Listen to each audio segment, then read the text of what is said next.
Hey everybody, I'm the Ranting Monkey, and today I'm going to disagree with somebody I usually agree with.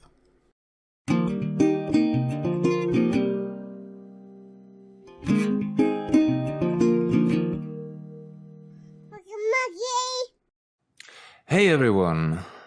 So here, back again, and this time I'm going to offer you my hot take on the whole Bill Nye matter. Yep, we're going to be talking about Bill Nye. If you're not subscribed to Wizard of Cause, you should consider doing so. The link is down below. Alright, let's get into this. But more than merely that, also, I'm going to offer some thoughts on the state of science advocacy in general. But in general, this is because hot takes are what we do now, right? So I am pretty damn sure I'm going to piss at least some of you off with this, and so it goes. But after all, I'm pretty sure that most, if not all of you, would rather that I disagreed with you on some things than pandered to you dishonestly on a consistent basis. It's that general scientific advocacy that I have more of a problem with than what he actually says about Nye. I do agree with him that it's better to say what you actually mean, what you actually believe, than just blowing smoke up people's asses. It'd be very easy to cater to people and just tell them what they want to hear, but it's really hard to keep up with what bullshit you've said at that point. It's so much easier to just be yourself and let the chips fall where they may. With that said, he didn't really piss me off with this video. There's just things that I disagree with that I wanted to address. That being said, let's begin with this little matter. 'Cause my sex junk is so much more than either. For those of you lucky enough to be unfamiliar with this clip, it comes from Bill Nye's new Netflix show. It's basically Nye fully embracing social justice and pissing all over science. Don't worry, that's all we're going to watch of it. You can catch more of it on other channels or go watch the Netflix series yourself. So what we have are a number of immediate issues here. The first bit, naturally, is that by manner of this thing, it has become apparent that Bill Nye the Science Guy has sort of thrown his lot in with the gender justice activism set, further muddying the waters of discussion regarding things such as climate change. I agree with Wizard here, but I wanted to highlight this part because of how he said it. He said it muddies the waters. Not that it means everything Bill Nye's ever said is incorrect, or that Bill Nye can never be listened to, just that it muddies the waters. This does give people a reason to question Bill Nye. So what led to this then? Why was a significant portion of a show that is supposed to be about science dedicated to gender justice? Well, it can be easy to write Nye off as just another libtard or some other insipid partisan nonsense term. It might be more worthwhile to consider first what the show actually is and who is actually behind it. Now, contrary to what many seem to believe, I could not myself find much of anything that suggested that Nye is himself a writer, let alone a producer, of Bill Nye Saves the World. And this is where my problems start with this video. Wizard goes on to explain that most of the people involved in this show have nothing to do with science, and that Bill Nye is merely the talent, just the host, which is fine. But he put his name on this. I have to wonder if Wizard would be so charitable if instead of this woman up there singing about how many different sexes there are, there was a guy up there singing about how Jesus actually was the Messiah and how Noah's Ark is real. So thus, even if Nye himself does go in for there being 500,000 genders in the world, it might not necessarily be fair to point an angry finger at him or even his crew, as much has been the case. We should remember here that one thing television producers are known best for are their often miserable attempts to hack into popular zeitgeists in an effort to remain hip or cool. Despite what those of us who've not been swept up in the faux righteousness of identity crusades may feel, the vocal nature of gender campaigners, matched with the often shitposty trollololol reactions to such, have given the impression to many production companies that gender justice ideology is actually in high fashion. I don't disagree that production companies and the writers might want to tap into what they think is popular. However, Bill Nye put his name on this. What you're basically saying is that he's a sellout, and that is a fucking horrible defense. To me, that would be worse than if he actually believed it. If he does actually believe it, okay, at least he's saying what he really means.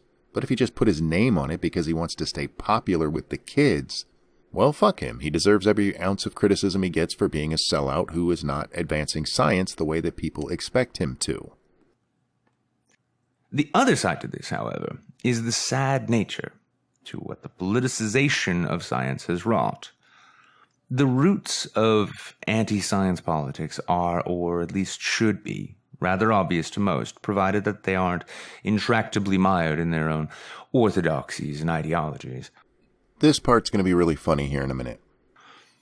Beginning with the anti-evolution nonsense espoused by the religious right, the corporate industrial set has for many decades on their own fought tooth and nail against the findings of climatologists and ecologists, almost all of whom are pretty much in agreement that man-made climate change is a problem we need to address. Wizard is somebody who believes in man-made global warming. He said so earlier in the video in a part that I cut. Don't forget to go watch his channel to make sure I'm not taking him out of context there. Because he believes man-made global warming is absolutely real, he used this graphic. In the late 70s and early 80s, Exxon absolutely did do research about whether or not atmospheric CO2 was causing any problems. Several reports came out and the global warming people jumped all over it. Without actually reading what was said, they decided Exxon absolutely was hiding stuff. But what did the reports actually say? Let's take a look at one of them. This is a study from 1979. The study considers the changes for future energy sources which would be necessary to control the atmospheric CO2 concentrations at different levels. The principal assumption for the CO2 balance is that 50% of the CO2 generated by fossil fuels remains in the atmosphere. Present climatic models predict that the present trend of fossil fuel use will lead to dramatic climatic changes within the next 75 years. However, it is not obvious whether these changes would be all bad or all good. The major conclusion from this report is that, should it be deemed necessary to maintain atmospheric CO2 levels to prevent significant climatic changes, dramatic changes in the patterns of energy would be required. In other words, if there's a problem with CO2, then things need to change. This was not a matter of absolutely CO2 is causing a problem. The next page of the report tells us, the CO2 concentration in the atmosphere has increased since the beginning of the world industrialization. It is now 15% greater than it was in 1850, and the rate of CO2 release from anthropogenic sources appears to be doubling every 15 years. The most widely held theory is that the increase is due to fossil fuel combustion. Increasing CO2 concentration will cause a warming of the Earth's surface. The present trend of fossil fuel consumption will cause dramatic environmental effects before the year 2050. However, the quantitative effect is very speculative because the database supporting it is weak.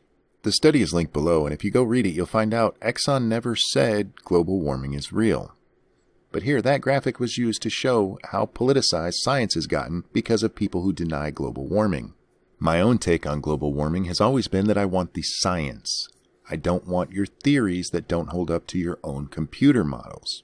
And because I actually demand the science, I am called a science denier, which is actually just kind of funny. However, likewise, in an almost ironic sense of things, the modern left, while attempting to discuss food security and an end to fossil fuels, outright refuses to even consider that perhaps genetically modified foods and nuclear power could in fact be safe and productive. Now, I only threw that in to show that Wizard of Cause is not just some leftist ideologue. He does criticize the left as well, just not on global warming. So in this, perhaps if we are forced to sadly accept that Neil deGrasse Tyson, who I'm personally a very big fan of, may be the closest thing we'll ever have to Carl Sagan ever again, that it actually falls to us to be the advocates and enthusiasts for science and scientific discovery that so many of us claim to desire. Perhaps we ought to pause in this and ask if we have in any way helped feed the media frenzies that have created the environments in which science is a partisan matter depending on the issue, and in which pop political associations such as those between climate science and gender justice have been allowed to fester in the first place. And at the end of all of it, perhaps we might need to find some way to collectively, as a society, make science, discovery, and advancement more central facets to our own ideologies, rather than merely basing so much of what we claim to believe and stand for in some rooted opposition to that which we don't believe and stand against. I want to agree with Wizard here. I think science is amazing and it should be more a part of our lives. Real science, not the politicized shit that we see on TV most of the time. But the examples he uses are my problem. The only reason Bill Nye is still relevant rather than being a member berry is because he started going on TV to be a champion of global warming. This is a man, when he was asked about whether or not people should be jailed for denying man-made global warming, didn't come out and say, oh no, absolutely, we should not jail people for having questions. We should answer those questions. Instead, he said, we'll see how it goes. He's actually okay with jailing people for disagreeing with him. That should have been the end of his scientific credibility, period. But he was still on the right side of the political spectrum of that scientific debate for some of you, so he was still okay. There are so many questions with man-made global warming that have not been answered, from the horrific inaccuracy of their computer models to the medieval warming period to hide the decline. There are plenty of very valid questions to be asked.